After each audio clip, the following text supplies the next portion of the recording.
You ruined everything that we worked for last week. Sorry. I don't know if I want to do this podcast anymore. Oh my God, Ian, don't divorce me like this. I went downstairs and talked to my wife and got a bowl of blueberries. And I'm going to be munching on them this entire second half of this episode. All right, so let's just jump right in to where we left off. And I don't know if I'm going to remember. What were we doing?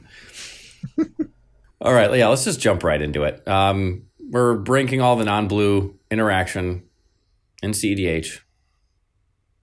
Watch the last episode for all of those, and we're going to be doing all of these. Yep. We did all of those. We're doing all of these. We're going to do all this shit. And you know, where do you want to start off on? Let's do another double pairing because we kept doing that and it worked out nicely. Let's do Silence and Orem's Chant. Okay. Silence we know. Oh, dude, that blueberry just tastes like shit. What the fuck? It tasted like they put a little fucking shit in the middle of that one. All the other ones are good, but so silence is one. I mean, wash it down with a good one. Is one white and instant for your opponents can't cast spells this turn. Pretty simple. And then Orem's Chant is one white, and it's got a kicker for another white. Target player can't cast spells this turn. If this spell was kicked, creatures can't attack this turn. Okay. So very similar, but one is not like the other. Definitely. Silence is, let's just go ahead and give that an A+, because that's where it belongs. Yep. Easy A. That's going in pretty much any deck. Any deck with white. I don't think I've ever seen a deck not run that. You can use it defensively and offensively, I guess if you want to call it that, to stop someone's win. Yeah, you're not casting any more spells. You're not going off with Underworld Breach or Ad Nauseam or whatever. And then you can use it on the beginning of your turn when you're going to go off to protect yourself. So, yeah, great spell. Yeah. I mean, you don't even really have to talk much more about it. It's just silencing everyone. It's the perfect name for the card. It's literally what it's doing. It's saying, shut up, you can't cast shit. I mean, the effect is called silence on other cards, essentially, by the community. So, like, that's how good this card is. It's the silence effect. Yes, exactly. That's a good way of putting it. Everyone refers to it as that. And then Orem's Chant is like a targeted silence. It's not bad. I can see where you're coming from. But the target is... by calling it somewhat of a silence. And the kicker is also nice to prevent someone attacking. But it's a very desperate situation card. I almost want to say D for desperate. That's kind of also we should do our rankings again. We kind of fell into what we truly were. So instead of doing the S tier, I wanted to do like letter grades. A was for always? Yeah, always. You're always going to be running this regardless if you have blue in your deck or if not. You're always going to be running this. F is for fail. I put that in caps. Fail. Yeah, you fail. D is for desperate. Like you're desperate for another one of this effect. And not like this is a really good version. It's not like the B tier stuff. For example, we talked about Source of Plowshares and Path to Exile. Path to Exile is like the second best. B is almost for like second best. It's if you want another of that effect, you're basically going to be running this. And then, I don't know, C is just like mid. It's like, C, meh. Yeah, it's meh. Or you could also say slash, special scenarios or specific commanders. I don't know. That's kind of what I see it as. A lot of mono decks are going to be running these. Mono white, you're for sure going to be any one of those colors that are mono colored, like the reds and the greens and the white. You're going to run all of those almost for sure. Fail. But if you're not, then you're not. Then you fail. So yeah, let's go to an easy one. Let's continue. Yeah. So let's go to Orcish Bowmaster and put that into fucking always. Pretty much. Yeah, I fucking hate this card so much. I mean, I love it when it works out for me, but it is just a big fuck you. It's like a middle finger on a card. I hate it more than Drannith. Yeah. I don't even hate Drannith. I fucking, like, when I say I hate it, I don't mean it's like bad or it's just like one of those, it's like the villain in the movie that you love to hate, where you're like, oh my god, this guy's so annoying. I wish they'd kill him. He's like Orochimaru in Naruto. Oh, yeah. He's a goddamn pest. He is a pest, a cockroach. Just won't go away. He just won't go away. And that's what... Yeah, because everyone's running him. Everyone is running it. And of course, me with Kinnan is just getting fucked by it. Like, oh, there's 3 Orcish Bowmasters. All my opponents are playing fucking black. And I'm just trying to play a couple mana dorks over here. Everyone's like, and then just snipe all their dorks and Kinnan again and again. Let's not punish the Ristic player drawing all the cards. Let's punish the Kinnan player because he's going to go off next turn. So I don't blame him. But goddamn, do I hate it. Yeah. It's so good. There's a few cards that I'd be fine if they banned. Orcish Bowmaster would be one of them. When your best option to deal with an Orcish Bowmaster is an Orcish Bowmaster, when it becomes that much of a fucking problem, you should probably ban the card. Yeah, I remember saying that on a cEDH Reddit thread, and people were like, what the fuck, dude? I'm like, come on. Dude, okay, let's read the card. So it is, listen to all the shit that this thing does. 1 colorless, 1 black. For a creature, it has flash. Oh, well, that's fucking fantastic. It's a 1/1 with flash. All right, well, instant speed. When Orcish Bowmasters enters, and whenever an opponent draws a card except for the first one they draw in each of their draw steps, Orcish Bowmasters deals 1 damage to any target, then amass Orcs 1. So, just to explain the amass thing real quick, is the first time this happens, you put a 1/1 Orc token, or I guess it's a 0/0 and it gets 1+1/+1 counter. And every time other than that, if there's already an Orcs on the battlefield, it just keeps gaining counters. So it is super easy for a 2 mana instant speed spell to repeatedly ping people and either directly or snipe all the weak creatures. And then you're growing this giant token creature that can easily be a 10/10 or a 15/15. I've seen it all the time. Or it can be used for like calling ritual or calling the weak, whichever one is the ritual spell. Oh yeah, it's just an extra permanent. Yeah, I mean, it's so good. It does so much. I mean, part of me is like, it's awesome, but it also is like, it made mana dorks just, they were already kind of like trying to compete with mana rocks, and it's like, hey, at least it gives these decks a chance, and it's like, nah, we just created something. You could tell that they were trying to punish draw, and it doesn't end up doing that. It just ends up punishing creature decks with low toughness and low CMCs. So yeah, it's brutal. It's brutal. But yeah, that being said, you are always going to be running that card. Okay, next on the fucking list. I want to get this one out of the way. Noxious Revival. I don't know why I put that. I mean, here's the thing. It's a great card.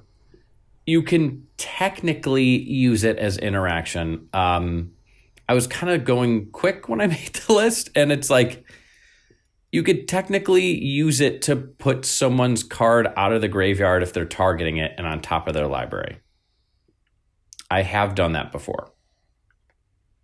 That being said, I almost don't want to include, can we fucking delete it? It's just not really, shouldn't be on the list. Hold up. How do I add another one? Because it's not an F tier card. You can just put oops on there. Not on list. Oops. Yeah, there we go. And just throw it on there. Worth mention. It's like an honorable mention of hey, you can technically use. It's like a little hot tip. Hey, did you know you could use this to remove someone's thing out of the graveyard when they're going off with Underworld Breach, and they'll probably end up fucking drawing it anyways and getting it back. So, woo. Okay, there we go. Got that out of the way. Why don't you pick one? All right.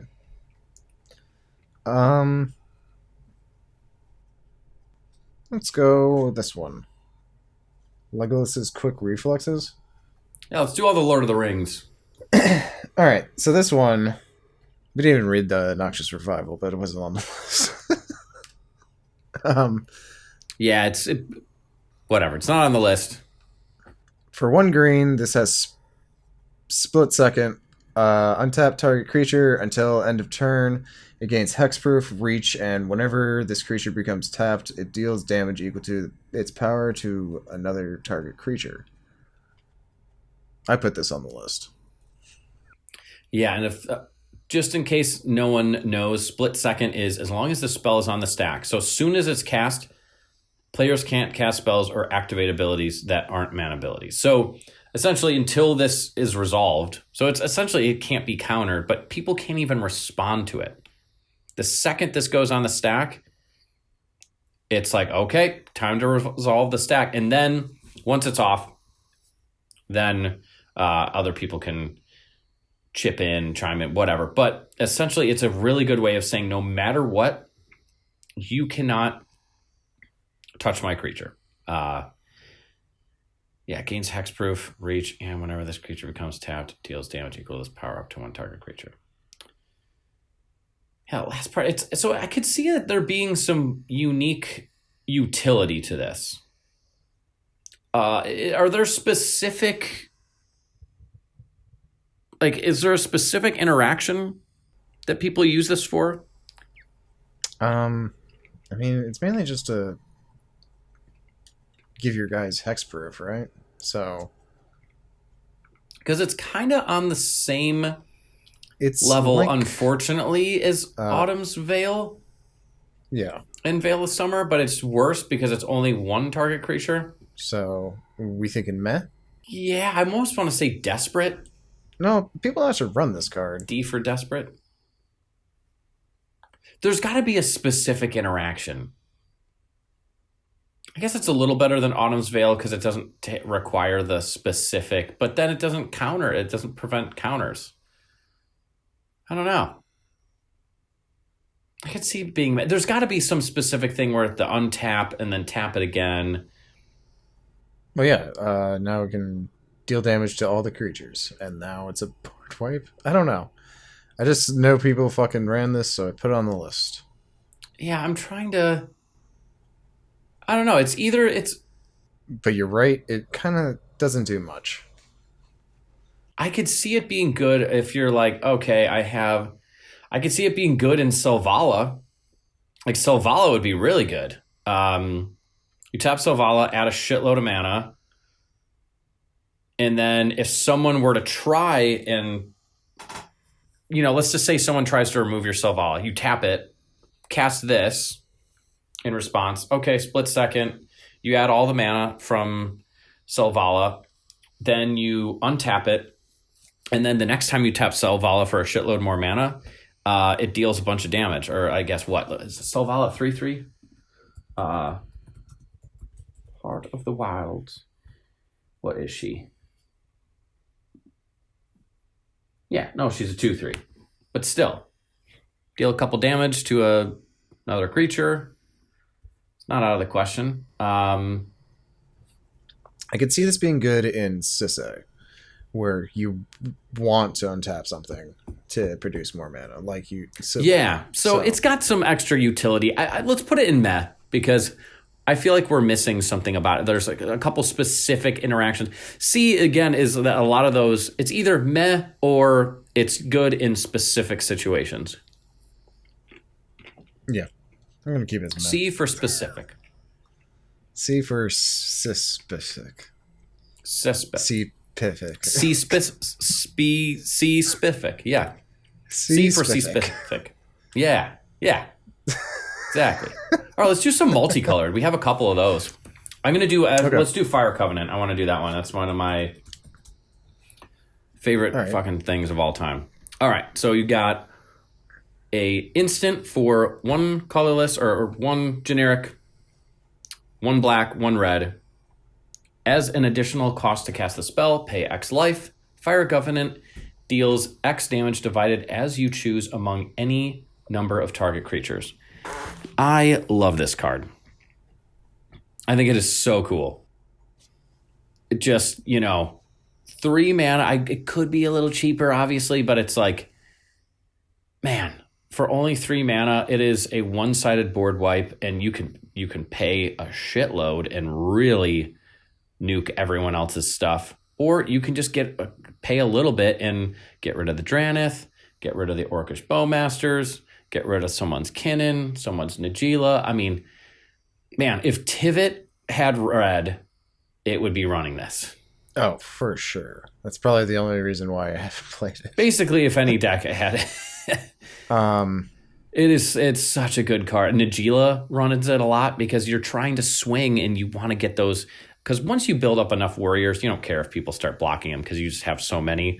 But in those first couple swings with Najeela, a card like this to clear even just one opponent's board to just get a nice opening to swing in, it's incredible. So versatile. You don't want to play in Adnaz decks necessarily, or at least Adnaz focused decks, but in a general sense, it's so good. That being said, since it's not an always card, so B tier? I do think it goes in B. I think it does. Boop. You don't see it in that many decks, unfortunately, which is crazy to me. Let's see. Does Ob Nixilis run this? I wonder if it does. I am sure Ob Nixilis runs this. Because, wait, can you only target creatures, or is it... It is only creatures. Okay. But still... Yeah, it's an Ob Nixilis. I do see some lists with it in it. So, yeah. Not that that's like the defining thing, but it's like, it's so good. All right. You pick one. We'll do one that I actually like a lot. What the fuck that is? I can't read it. Dismember? Dismember, yes. So for 1 generic and 2 black Phyrexian pips, target creature gets -5/-5 until end of turn. So it's really just pay 1 and remove any creature that you want. Pay for life. So yeah, this is going to remove almost any creature in the format. It pretty much doesn't get rid of Tivit.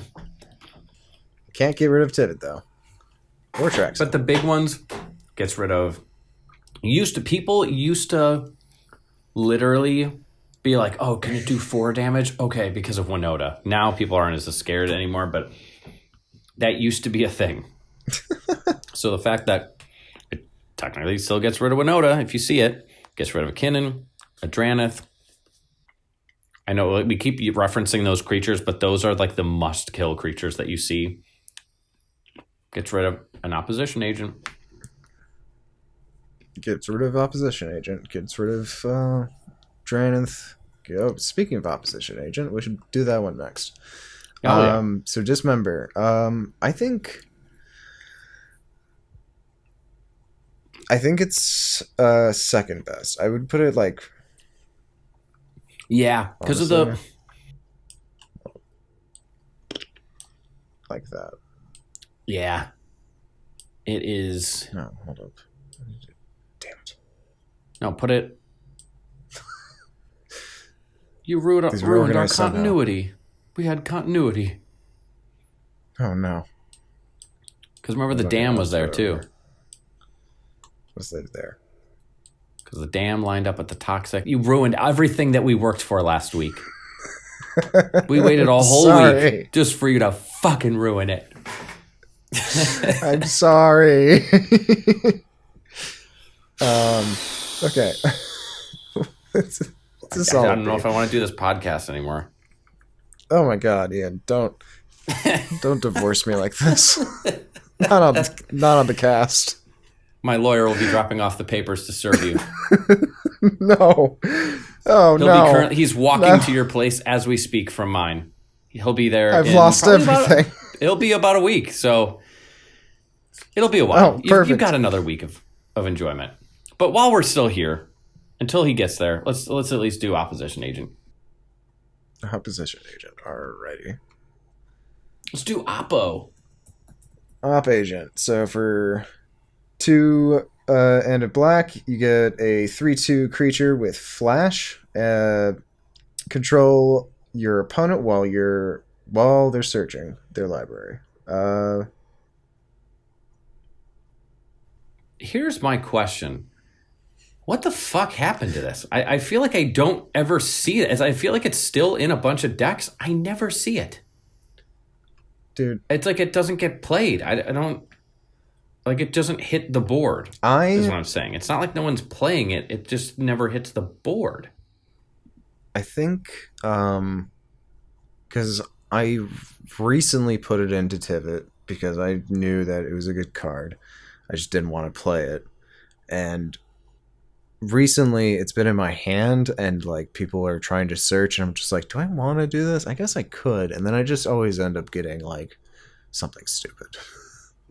But then no one searches. Usually I just get it for like a land or something. It's like, cool. It's in Kenrith. It's not in Atraxa. I was curious if it was random. It's not in Najeela. I'm guessing Timnatana for sure. Timnatana? Oh, yeah. Because that's definitely... Yeah. So, it's probably in a lot of Tivit lists. It's in something like Tayum, I would assume. Yeah, it's really good. I put it in the B tier, honestly. B tier? It is best at what it does, but I think there's certain case it's not necessarily an auto include like the orcish. You know, you'll see orcish bowmasters in every single deck. Go back up to reveal the stuff in always. Yeah, every single one of those is still. You almost never see a deck with those colors and not running that. Now I could see maybe it's like Toxic Deluge is the only one that you don't see, but what's the first board wipe you think of is either Cyclonic Rift or Toxic Deluge. So I'd still put it in always. Yeah, I think Opposition Agent is a little expensive sometimes. But man, dude, I was playing when we were in LotusCon a little over a year ago. There's 2 Opposition Agents out, and I'm like, fuck. Even if I kill one, I'm just not tutoring. No one is tutoring right now. And the game almost went to time because everyone's like, well, and someone had a Teferi Time Raveler out. So it's like, no one's really fucking doing anything. Jesus Christ. That's a stacked out board. The Kinnan player, I wasn't actually playing Kinnan that time. And there was a Kinnan player at the table, and he died to his own One Ring because that's how the game just got stalled out. And it was like, dude, no one is doing anything right now. But that being said... Yeah, that being said... let's go on to... let's do the other orcish... Lord of the Rings thing. The Galadriel's dismissal. I almost want to get Frankie on here just to talk about this. Our friend Frankie runs this, and it is good. I think it's it's not incredible. It's more of a high power card. I can't. Galadriel's. Is it Galadriel's dismissal? Oh yeah, it's Galadriel's. So I'll read this. I'll read it in his voice. Okay, so it's a fucking 1 white mana motherfucking instant. That's not a good impression of his voice, but the tone is correct. He'd be fucking losing his mind over here. We should guest star that guy because he will go off on shit, dude. He'll bring a lot of energy. Hell yeah. But it does have kicker for 2 and a white. It is kind of expensive, but target creature phases out. If the spell was kicked, each creature target player controls phases out instead. You could totally stop someone from going off if they have a creature combo going on. Or even just one. You only have to necessarily get one. Is it restricted to opponent, or is it just target player? No, just target creature, target player controls. So you can protect your whole board. Yeah. Or protect one thing. You could protect your whole board from a toxic deluge or something. I think that's pretty good. It's also does the same thing as like Veil of Summer. That being said, I still think it's a C tier. Yeah, I think it's in the middle. It's not quite the Autumn's Veil level of Desperate, and it's not quite the versatility and usefulness of Veil of Summer. I think it's C. C? Yeah. Yeah, I don't see it in very many decks, but I still think it's good. There's been so many times where Frankie will just be like, I'm going to fucking Galadriel's dismissal your thing. And you're like, fucking asshole. He always draws it, too. So, yeah, no, and he is very much the type of player he always has a good amount of mana. He is a fucking mid-range bastard. He plays all the value shit. Every deck has Rhystic, Mystic, Smothering Tithe, all that shit.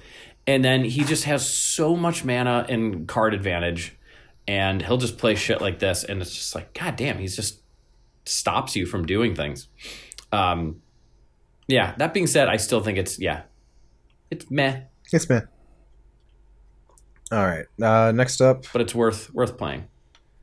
We'll do Assassin's Trophy. Excuse me, these blueberries are going nuts. Damn. Oh yeah, let's do another continuity thing, and we can do Abrupt Decay and Assassin's Trophy. So you read Assassin's Trophy. All right. Assassin's Trophy is Golgari, so black and green, for an instant that destroys target permanent and opponent controls. Its controller may search their library for basic land card, put it onto the battlefield, then shuffle their library. So essentially like the same concept for Path to Exile. More than likely they're not going to have a basic land, so it's just exile target permanent. Exile. It's destroy. Destroy. It is destroy target permanent. But permanent, literally anything on the field. Literally anything. To be honest, I'm gonna go ahead. What do you think, Ian? I'm tempted to say A.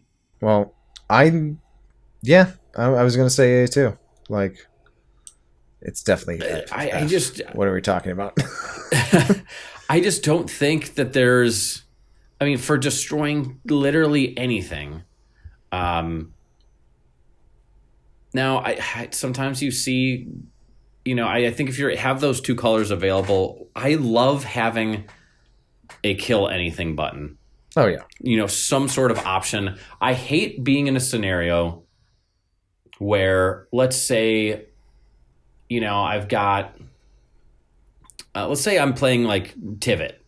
Well, this doesn't apply for that. Let's say I'm playing, I don't know, just whatever. It doesn't matter. And all I have left is like a sword. And I know I'm like, okay, I have a Swords to Plowshares in my deck and, something else. And it's like, well, shit, they have an enchantment out. That's totally going to fuck me. Well, I don't have anything else that can destroy it. Well, Oh, well, I guess I'll hope that someone else does. I hate being in that scenario. Yeah. So having something where I'm like, okay, I can even tutor for this and know that no matter what, even if the thing that I tutored for or the reason I tutored it gets destroyed by someone else, I still have a useful card in my hand no matter what. Yeah, It is 2 colored pips, but if you're in a deck with those colors, you probably have access to it. I think it's worth it. I always run it if I'm running Golgari colors. But just the versatility of it, being able to just get rid of those Ristics or literally anything you want. It's artifacts. There's never a bad time. it's fucking nuts. All right, and then you read Abrupt Decay. Okay. Let me read that. So it is also 1 black, 1 green for an instant. This spell can't be countered. Destroy target non-land permanent with mana value 3 or less. So, 2 widely different things. Now, the non-land permanent it is not that big of a deal. 9 times out of 10, you're just not destroying a land. I don't think there's any land that you'd want to destroy in cEDH. I can't think of one. Gaya's Cradle. Yeah. Okay. That's the one land. Yeah. But a lot of times you could destroy the Derevi that's untapping it, Yeah. So that doesn't cause it to lose points. Now, massive upside, it can't be countered. Yeah, that is a big thing. Pretty big downside is the mana value 3 or less. Now, an uncounterable get rid of maybe 75% of the permanents played in cEDH. Yeah, I would say so. That is really good. Yeah. But there are going to be scenarios where you draw this and you need to get rid of something that's higher than 3 CMC. So it's so hard. It gets rid of Tivit, or not Tivit, Kinnan. So it gets an A in my book. It gets rid of so that's why. Honestly, yeah, I almost can't. If I had a gun to my head, if you asked me which one and I could only play one of them, I would pick Assassin's Trophy. But oh yeah, I feel like a lot of other people would say Abrupt Decay, specifically for the it can't be countered. That is so useful. Yeah.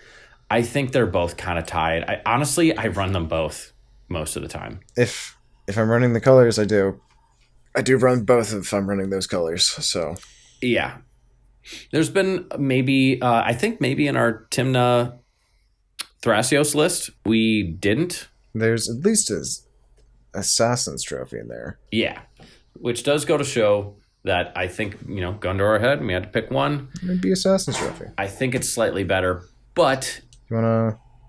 I still think it's worth saying always, just because they're interchangeable. I could see there being a situation where you're like, hey, I'm running a really quick deck. I'm running a Turbo Naz deck.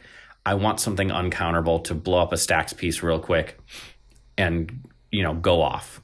And it's going to be so early in the game that I'm not going to run into high CMC stuff. More of a mid-range deck is probably going to lean towards Assassin's Trophy. So I think either or. There we go. Everyone wins. Okay. Everybody's winning. All right. Next up on the list. Do Aven Interrupter. I want to talk about that one. Ooh, okay. Ian, I want you to read that because that's also I'm not saying it's even close to being as good as Orcish Bowmasters, but it is one of those cards that keeps giving. Keeps giving. Okay, so Aven Interrupter is a 1 and 2 white bird rogue creature with 2/2. It's got flash and flying, and when it enters exile target spell, it becomes plotted. Its owner may cast it as a sorcery on a later turn without paying its mana cost. Spells your opponents cast from graveyards and exile cost 2 more to cast. Okay. So this is similar to Soul Partition, I guess.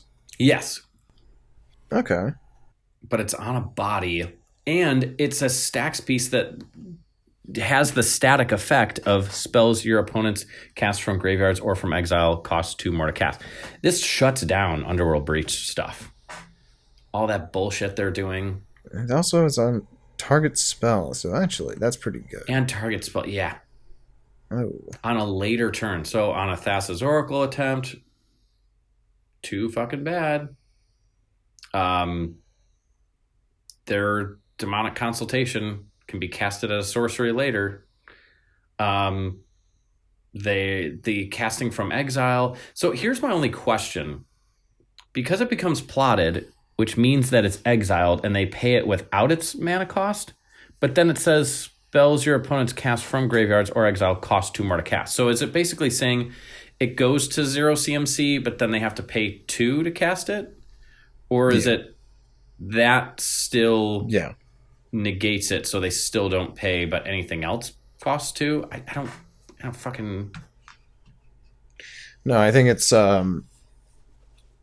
they don't have to pay their mana cost, but they have to pay 2 because they're casting something from exile. So I do enjoy the fact that it shuts down Underworld Breach. I'd like to test this out though. Yeah, and it just counterspell. It's a white counterspell. Now it is for 3, but it is a white counterspell because you can't, and it actually just ends up exiling their counterspell because you can't counter a target spell at sorcery speed. Oh, that's a good point. I didn't think about it being used like that. Yeah. It's just a white counterspell that's also a stacks piece and a flyer. It's really fucking good. Well, I think I know where I want to put it. I think a solid B tier. Yeah, 100%.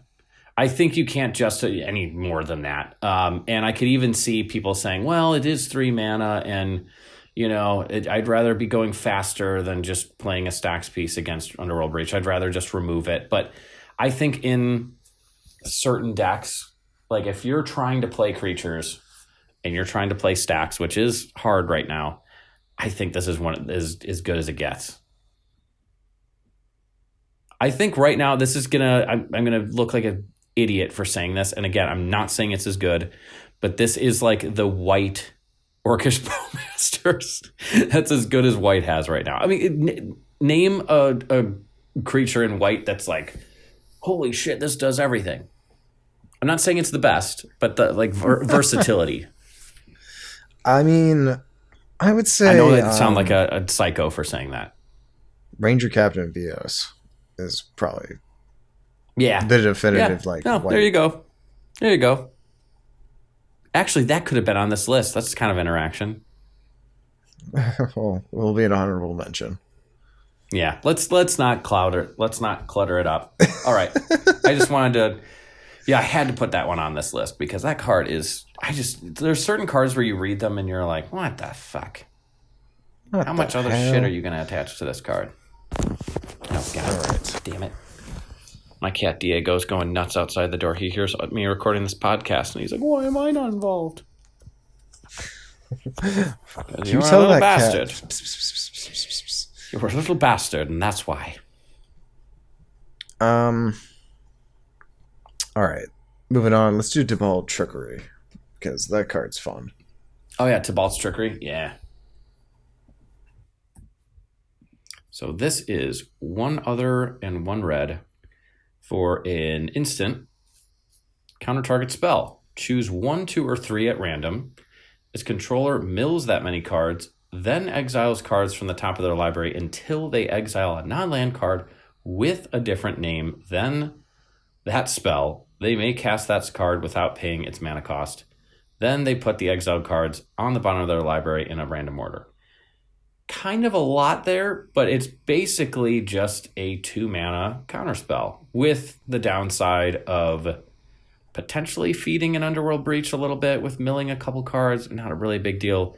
But then also they get to cast a card for free. So it's risky, but if you're desperate for more counterspell, if you're in a mono red deck, you're playing this, in my opinion. Yeah. If you're in mono red, you play this, or if you actually, that's pretty much it. If you're in Boros, what about Boros or something? Rakdos? Or Rakdos? I think it's meh. I think it's C. I think it's C too. I mean, the downside's a really big downside because you can get anything off of that. So, like, I don't know.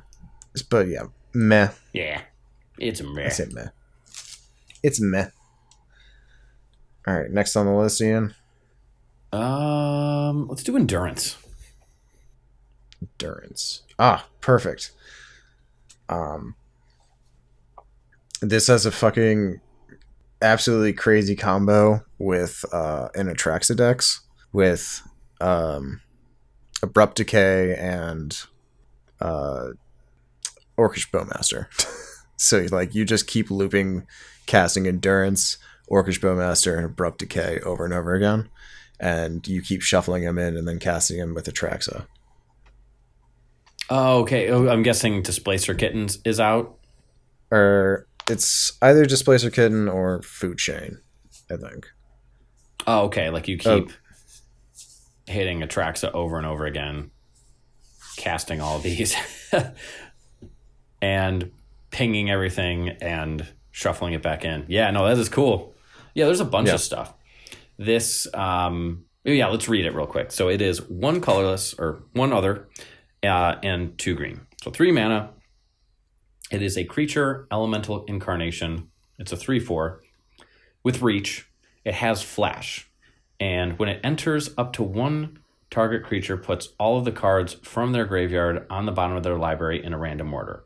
Now, the key is it also has Evoke, which is exile a green card from your hand, and you can cast it for free, and it's sacrificed once it hits the battlefield. So essentially, it's another free interaction spell that instead of sticking around, it's treated more like an instant where it goes to the graveyard, but technically it does hit the battlefield, effect triggers, and then it gets sacrificed. But yeah, it stops Thassa's Oracle wins unless they have a shitload of devotion or something. Or nothing in their graveyard, but that's true. I didn't think of it as stopping a Thoracle win. That's actually pretty good use of it. It also stops Underworld Breach. It also stops Underworld Breach, yeah.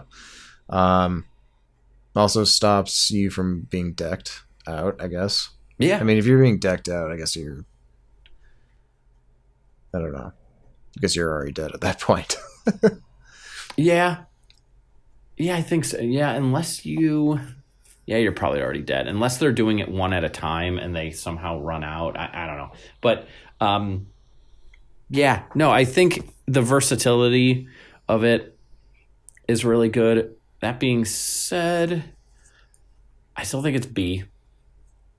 I think it's B. I think it's... Are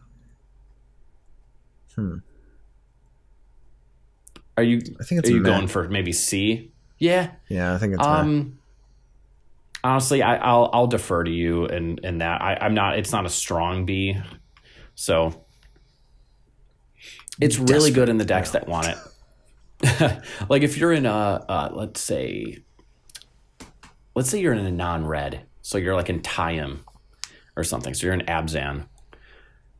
I think it is really good for being able to stop the Oracle and Underworld Breach because you might not have as many other options. Okay. But yeah, I think it's C. C is good. All right, Ian, we're down to 1 row of cards left. So all right, so this is the lightning round. This is the lightning round. Also, this is another one I put, and technically it is interaction. Let's just get rid of dualcaster mage. Let's talk about this one right now, real quick. Okay. So 9 times out of 10, it's used as a combo piece with Twin Flame or Molten Duplication, where you can infinitely copy itself and give it haste. And you swing in for unlimited damage. But it is here. I'll just read it. It's one colorless, one other, 2 red. Can't even read the goddamn card right. It's a creature, human wizard. It's a 2/2. It has flash. When it enters the battlefield, copy target instant or sorcery spell. You may choose new targets for the copy. So what you do is you just infinitely copy Twin Flame, which copies a creature and gives a haste. You get infinite dualcaster mages with haste. But what you can do if you're going for a different combo or it's early game and someone's going to remove an important piece, you can change the targets, or you can use it as a counterspell. Someone tries to counter your thing, you play Dualcaster Mage, and you copy their counterspell and change the target to their counterspell. So, yeah, it's I think you're not great as a. It's almost great. should be, oops, not on list, but it's definitely not a fail. I mean, you can use it as an interaction. You know what? The perfect tier is D, because as an interactive piece, it is if you're desperate, because you don't want to lose your combo piece. If you're running the combo, you have the card, so you might as well use it for interaction if you need it. In a desperate situation. If you are desperate. Yeah. Yeah. That's a perfect way of putting it. It's desperate. Yeah. Okay. Let's do Manglehorn next, which is a fantastic card. It's for 2 and a green, you get a beast creature 2/2 with, when it enters the battlefield, destroy target artifact, and artifacts your opponents control enter the battlefield tapped. Now, I'm a big fan of the blind obedience effect on Manglehorn. I think it's pretty swell. Blind obedience. Yeah. Agreed. But also just being able to when Dockside was around, oh my god. Oh yeah. That was like, fuck you, Dockside combos. But still, post ad nauseum, they're not going to be able to play a shitload of rocks and go off until they get rid of Manglehorn. Yeah, and being able to just snipe one of your opponents, like Soul Rings or Arcane Signas, just like, that's perfect. Just an added bonus. That's all you really need to do. And if you're in like a Displacer Kitten deck, you can just keep flickering it and keep blowing stuff up. I didn't even think of that. Yeah, there are some. That's nuts. Are some scenarios where it's like, hell yeah, you can do that. Yeah. Now I almost did, because it doesn't have flash, and it's like the artifact is more. That's the interactive part. The rest of it is more of a stacks piece. But we needed some extra green.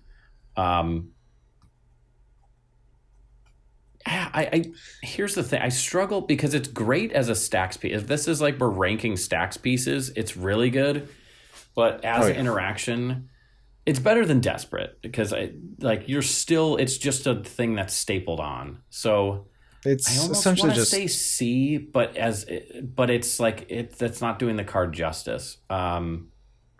But still, it's just specifically, it's a 3-mana destroy artifact. So I would say meh just on that aspect. And as a stacks piece, it's incredible.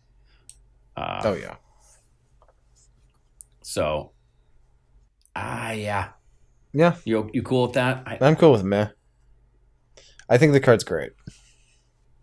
Yeah.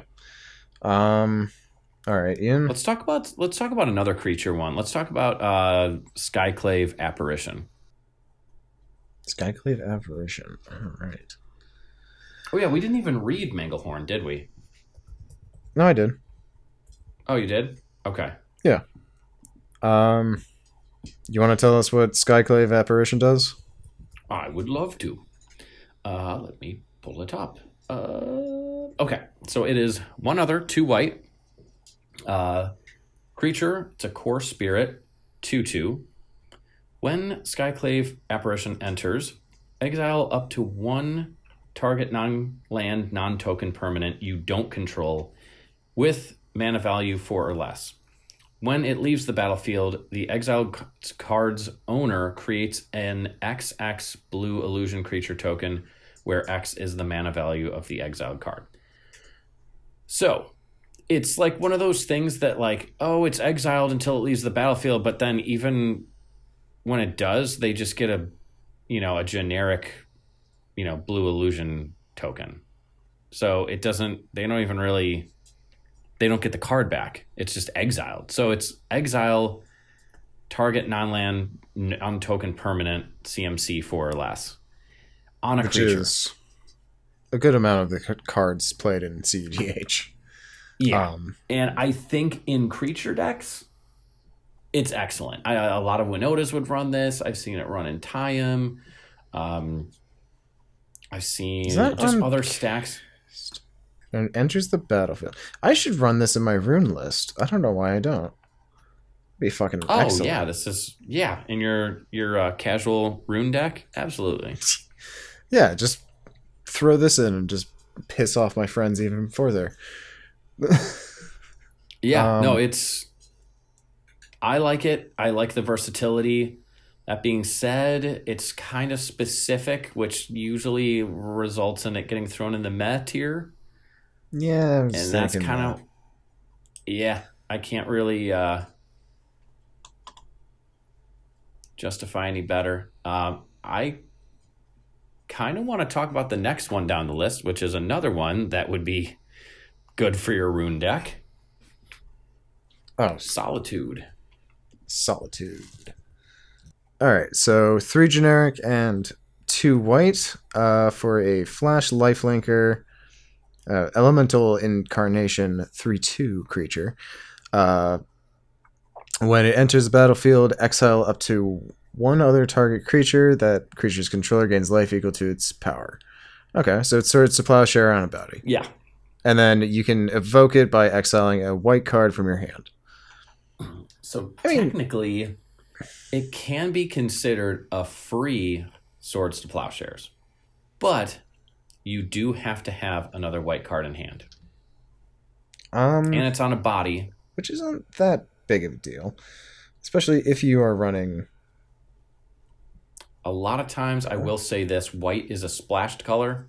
So... Yeah, I was just thinking like... Because think about like in Tivit, like you have mostly blue and black. I would run this... So here's the thing. I would run Swords to Plowshare, then Path to Exile, and then maybe considered Solitude. Unless I was running... Oh, what I've seen people do is they run... what's the reserved list green card? Survival of the Fittest. They run Survival of the Fittest, and then they run Solitude with it, so they can, like, tutor for it. See, that's another good thing is... It can't be ignored. The stuff like Eldritch Evolution, if you need to sacrifice another creature and find Solitude, instantly enters the battlefield, and that way it would stay on. And it's a 3/2 lifelinker. It's not great, but it stays on the battlefield. You can neoform something into it. It's easier to tutor. That being said, I would still. I don't know. It might be B tier. B tier. It would have to go into very specific decks. That's the thing. Yeah, you're right. And I think we've determined that means it's a C tier deck or a card. You know what? Put it on the top of C because it is the perfect thing to go. I know Soul Partition. I think Soul Partition is unique. And then move Soul Partition. Yeah, move it down. Yeah. Yeah, that looks fucking nice. That looks nice.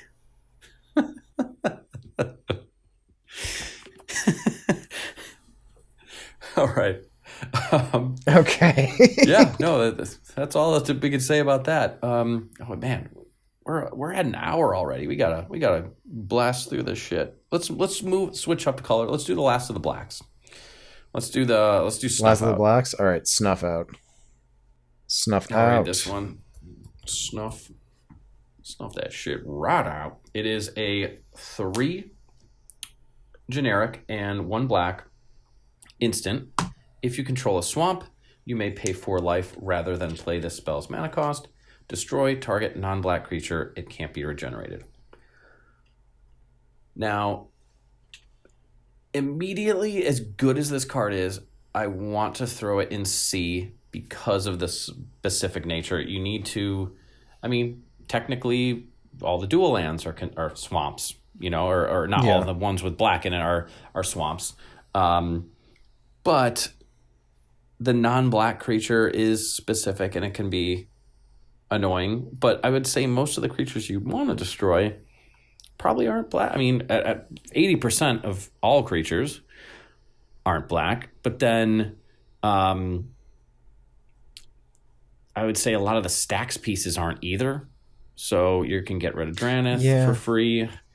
Get rid of all those other good ones that I can't think of right now because I'm getting tired. But Manglehorn gets rid of. Manglehorn. Let's just read our own cards that we have on there. Okay, and what do we want to put this? C? I think it's C. Yeah, I like it in Yuriko because of the 4, but CMC. It hits. Yeah, but it's free. I think it's a good removal spell if you really are grasping at removal. Like you need more removal. This is a perfect option. Or if you're not in white. If you're not in white and have like all these great removal spells, I mean, black still has plenty, but like Snuff Out, it's all right. It's free. Mean, you can't get rid of an Orcish Bowmaster, but you can get rid of a kitten. You can get rid of Anyways,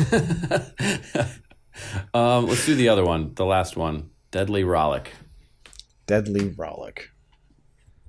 All right, so this one is 3 and a black for an instant that if you control your commander, you may cast this card without paying its mana cost, and then exile target creature. I mean, that's just really good. For these kind of spells, I really like this. Me too. That being said, I don't think it's an always thing because it's very commander specific. So I think it's second you wouldn't best. Want to run it in an ad naus deck. Yeah, I agree, 100%. It's a B tier. Very close. All right, that's all the black cards. Not much else to say about it. I like it that it exiles instead of just removes. But yeah, other than that, it's just a little bit commander specific. Not too much to say about it. So let's go. Yeah. So black is done.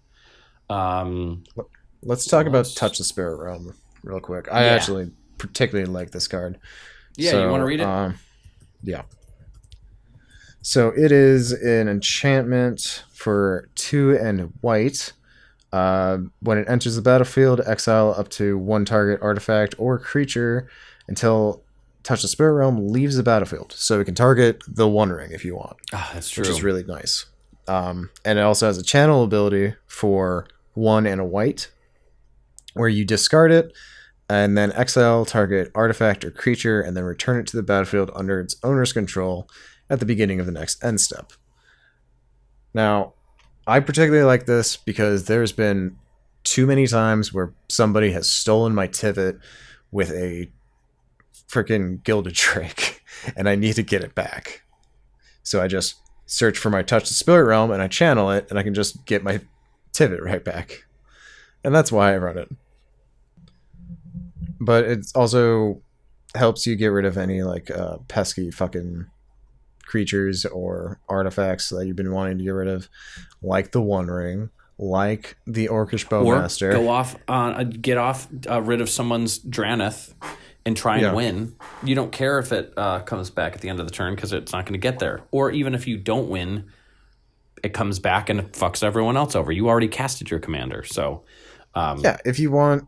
I actually love doing that, like phasing somebody's Dranith Magistrate out just so I can get my commander in, and then make sure that no one else can get their commanders in. Oh yeah, super useful. Super useful.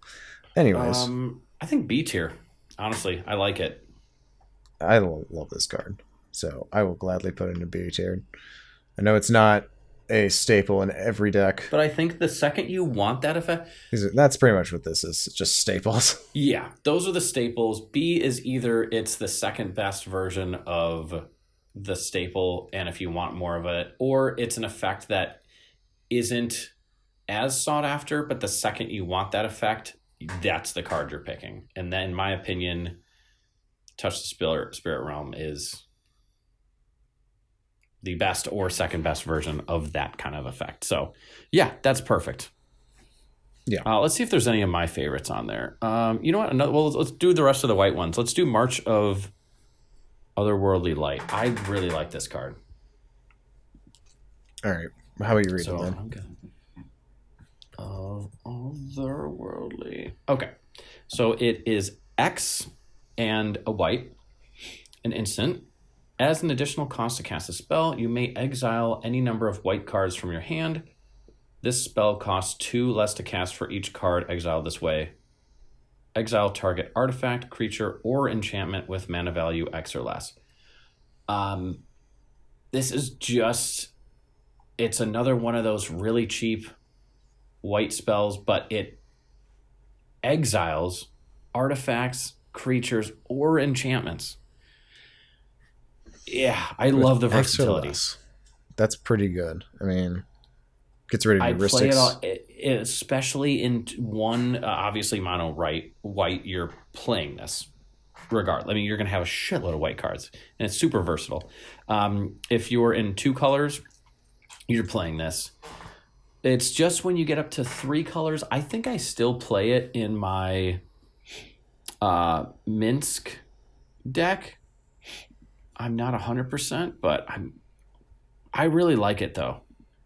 I just like the fact, and yes, let's just say you pay 1 mana and you exile 1 card. You still get to remove something 2 or less. I still think that's useful. Use it to stop an Underworld Breach, which I like. Yeah, for 1 and another card. It's not free, so it's not insane, but yeah, I do play it in my Minsk.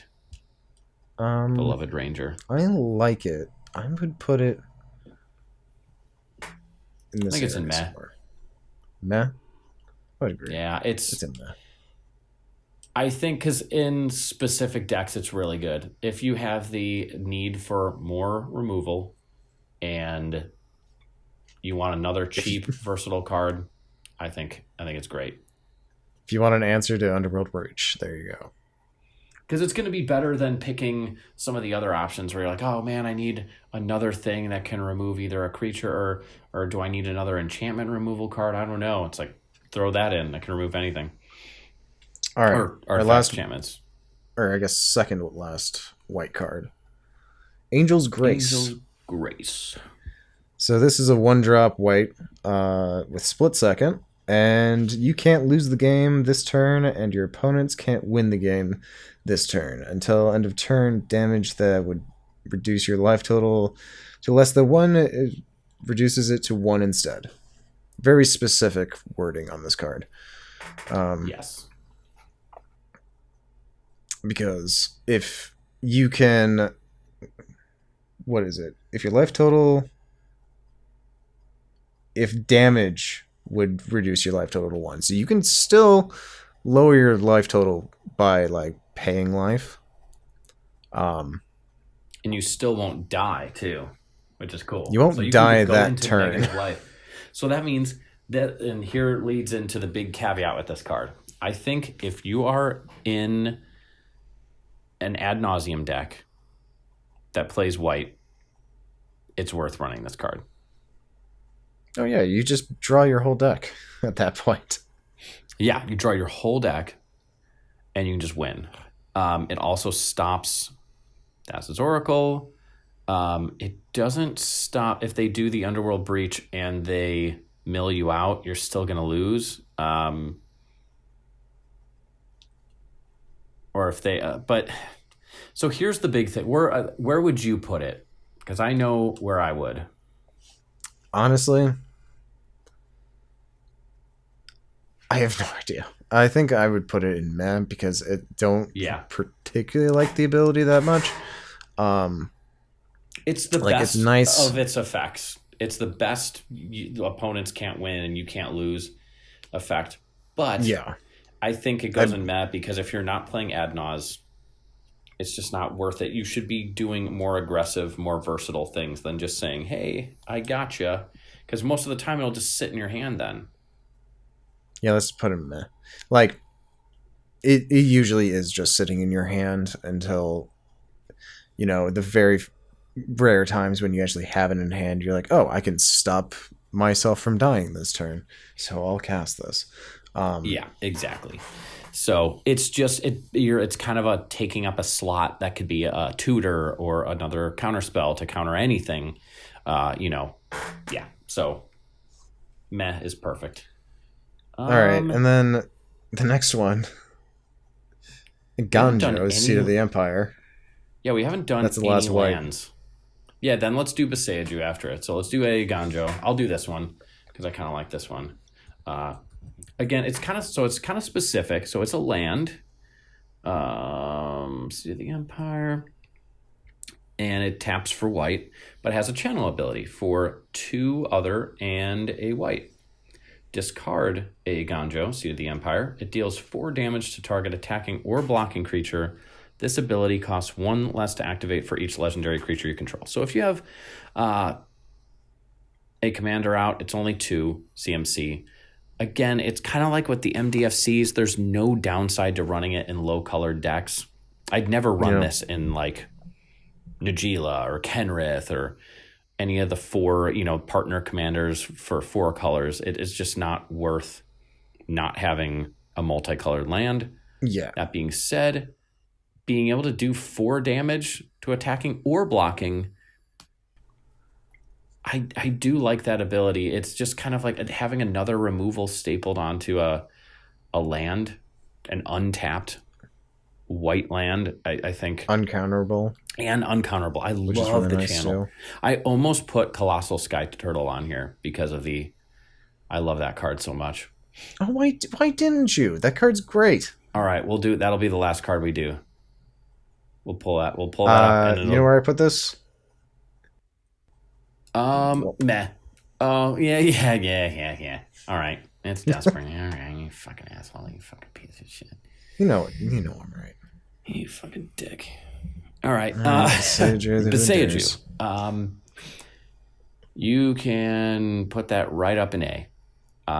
Yeah. This is what a channel land ability MDFC type. It's not an MDFC, but basically lands with abilities or versatility. That is what this fucking is, and this is exactly what you want. I don't even care if you're playing Najeela or Kenrith or 5-color deck. You are playing this card. Okay, so Beseiju Who Endures, it's a legendary land that taps for green and has channel. 1 in green, discard Beseiju, destroy target artifact, enchantment, or non-basic land an opponent controls. That player searches their library for a land card. For a basic land type, put it onto the battlefield, shuffle, and the ability costs 1 less for each legendary creature you control. So if you have your commander out, this is just a 1-drop. Yeah. I mean, that's so good. That is really good. I agree. I think A is perfect for this. It saved my ass so many times. And it's uncounterable. It saved my fucking ass before. I've won games by being like, oh, okay, I'm going to Beseiju your thing, and let's go.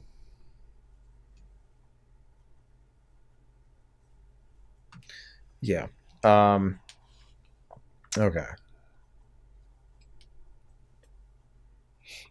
So, easy A tier. Next on the list. Yeah. What do we have here, Ian? What's this red spell? Okay, so this is Twin Shot Sniper. I was kind of like, oh, we need some more red on there to mix it up. And I play this in my Minsk deck. I have also seen it in some other decks too. So it is 3 other and a red for a artifact creature Goblin Archer. It's a 2/3. When Twin Shot Sniper enters, it deals 2 damage to any target. But it also has that lovely channel ability for that lovely ability that you in love. A red. Yeah, I love channel. 1 other 1 red, discard Twin Shot Sniper. It deals 2 damage to any target. I just love the uncounterability of it. Yeah, the 2 damage, it can't get a Draneth, but it just... I just love that as a backup. And yeah. But it is... I use it as a combo piece to infinitely flicker and have it... well, I don't flicker it. I keep recurring it with... what is that spell? Or what is that combo? Gerard, Weatherlight Hero, and Safi, where you keep recurring all of your stuff out of the graveyard, and then it goes to the graveyard, and then it goes back, and then you keep bringing back Twin Shot Sniper, and you ping everyone to death. But having that sounds fun. Oh, yeah, it's awesome.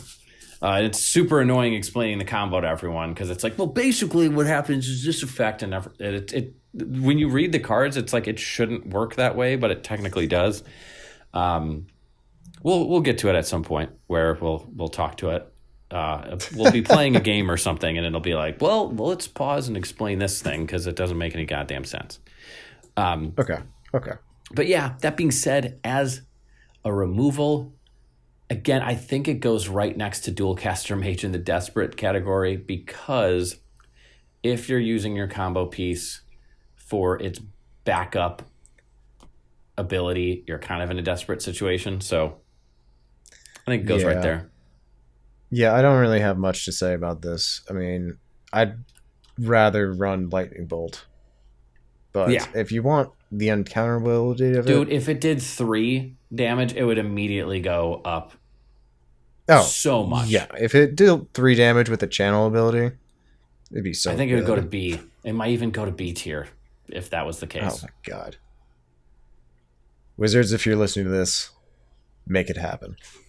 Make it happen. Change it. We'll get everyone to sign a petition. Speaking of really good red creatures, let's talk about Fury. All right, her last red card.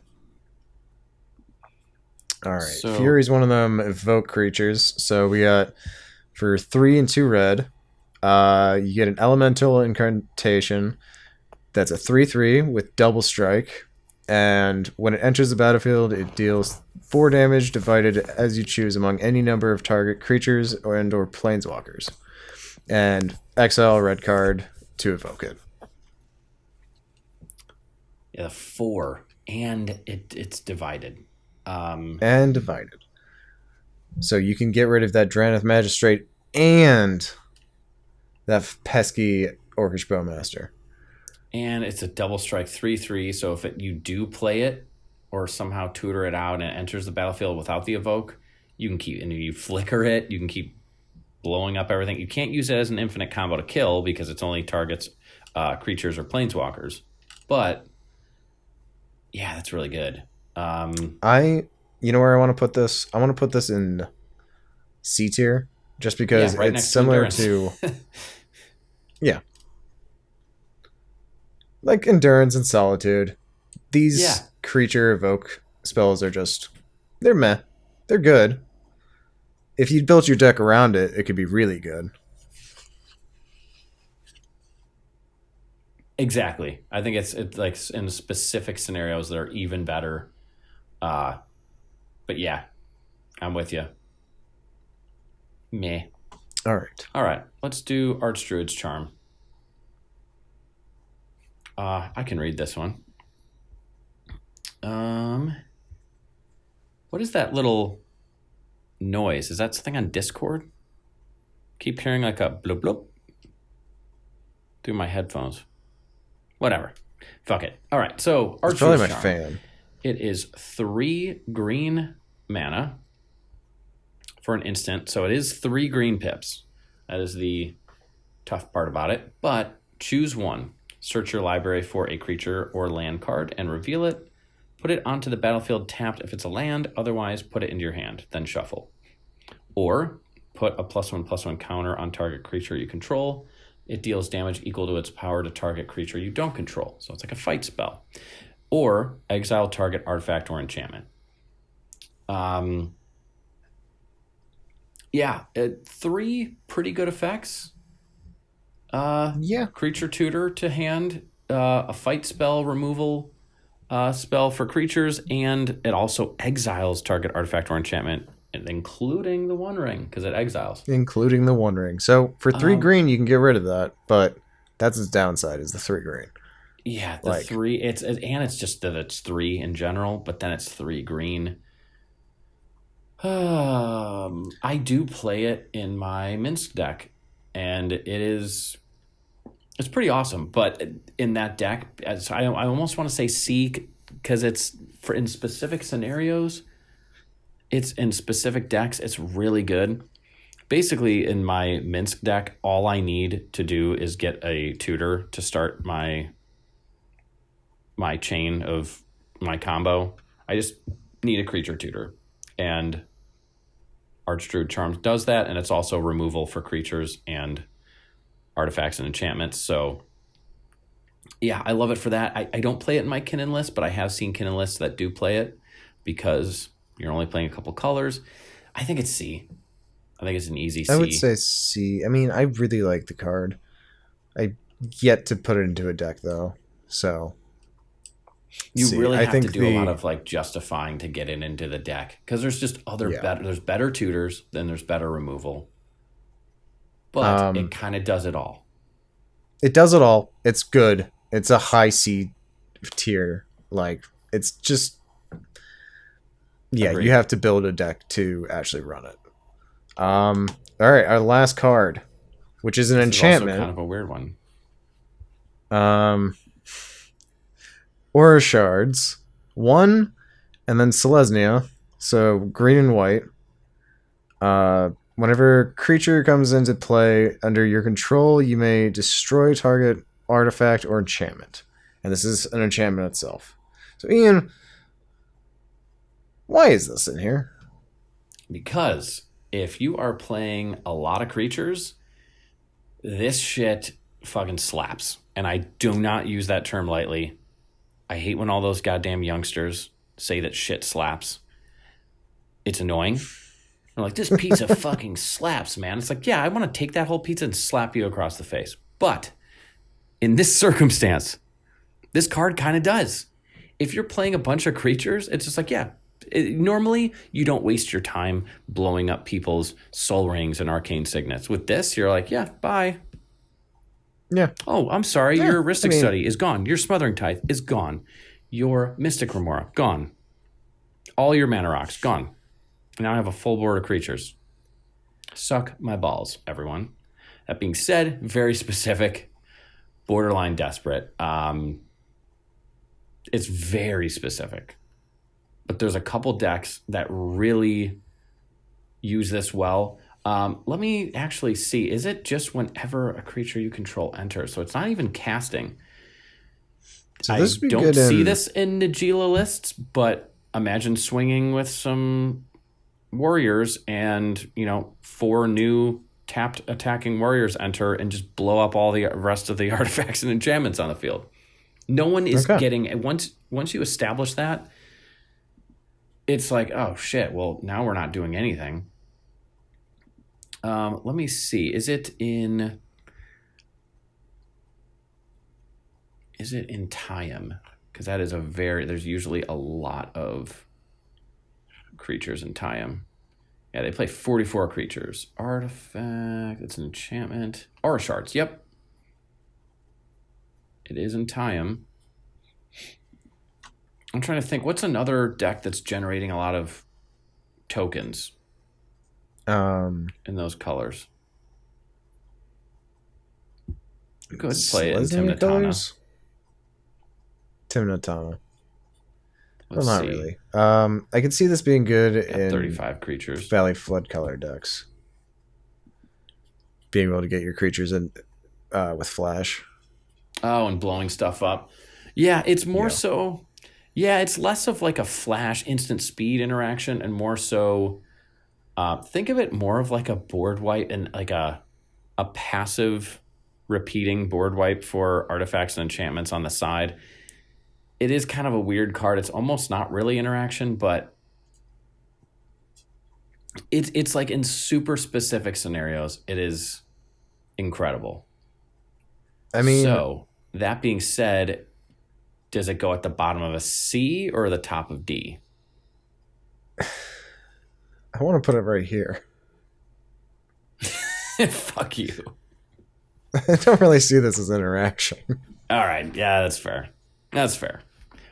Is there a way to really quickly add one more thing? Because we gotta, if we're gonna do one more card.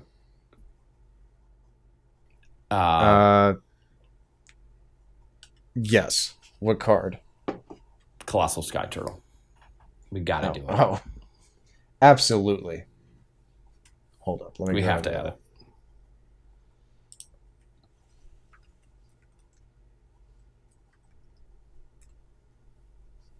No. Wait. Skyfall.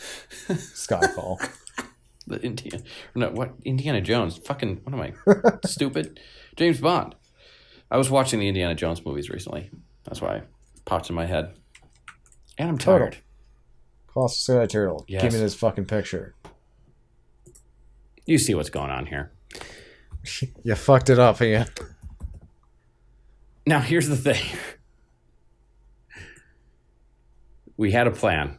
There was an S all along. And it's Colossal Skyturtle. I actually didn't plan that, but... me. I mean, I agree with you, but you backstabbed me. I did. And we're going to pull it up on screen as we read it, because it is a gorgeous goddamn card. Colossal Skyturtle has 4 generic, 2 green, and a blue. Enchantment creature, turtle, 6/5. Has flying and ward 2. Already, that's like, okay, you probably would never cast it like that, but it's like, hey, a flying ward 2, 6/5, that's pretty dope. That is pretty good. But it has 2 channel abilities. The first one is 2 and a green, discard Colossal Skyturtle, return target card from your graveyard to your hand. So it's a regrowth at instant speed, uncounterable. It also has channel 1 and a blue, discard Colossal Skyturtle, return target creature to its owner's hand, uncounterable, instant speed, bounce something. I mean, what the fuck? I think this card is underrated. You could say it's the greatest card of all time. It's fucking underrated, in my opinion. It is so good. Now, if we're being serious, I think it is here or maybe even meh because of the specific scenario. Like, I run it in Kinnan because if you flip into it, it's like, sure, I'll fucking take that. I've even flipped into it, bounced it to my hand with like a chain of vapor, and then channeled it to bring back my basalt and attempt to win. So, which does sound ridiculous, but like, you can do that. I think it probably, the abilities are incredible, but it's only a target creature getting bounced for 2 mana, and it's 3 mana for a regrowth. But if we're up to me, it goes here. So this is the definitive list. There are no cards missing. Any other list that you see is a fraud, and you should flag them. Yeah, report them to us. We'll take them. We'll take care of them. We'll take care of it. Yeah, I actually like this. Yeah, I think it's yeah. I think we were pretty objective about it. We tried not to bring any biases with our decks. I mean, we brought those experiences in, but we didn't exclude other things. And yeah, we had good reasonings behind everything. Yeah, we're perfect. We're flawless. No one can touch us. Absolutely. I'm going to download this. Hell yeah. It can be the thumbnail and spoil everything. Actually, the thumbnail should be Colossal Skyturtle and S tier. In both of our faces. Absolutely. Like, because every YouTube video thumbnail has to have people with their mouths open being mind blown. What? So we'll just do that. We'll just copy the trends.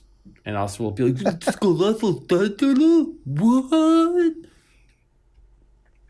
because we're just like everyone else. All right. Well, this is the cEDH sermon. It was a pleasure, as always. We'll see you now. Find us on Twitter and Blue Sky, and maybe Patreon.